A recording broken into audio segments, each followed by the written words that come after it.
இன்றைக்கி என் தங்க புள்ளிக்கு வந்து ரைஸ் செய்ய போகிறேன். லஞ்சுக்கு வந்து ஒவ்வொரு நாளைக்கு ஒவ்வொரு ரைஸ் மாதிரி செஞ்சு ஊட்டுவேன்.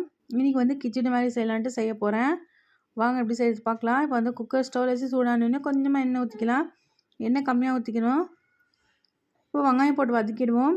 கொஞ்சமாக வெங்காயம், கொஞ்சம் தக்காளி போட்டுக்கலாம். இப்போ நல்லா வதங்கி விட்டுட்டு இதில் வந்து பூண்டு போட்டுக்கிறேன். பூண்டு வந்து டைஜஷனுக்கும் நல்லது, கேஸ்ட்ரிக்கும் ஆகாது. பருப்பு போடுறதுனால அதனால் போட்டிருக்கேன்.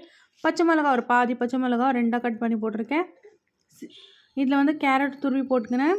சீரகத்தூள், மஞ்சத்தூள், புதினா போட்டுக்கிறேன். நல்லா வதக்கி விட்டுடலாம்.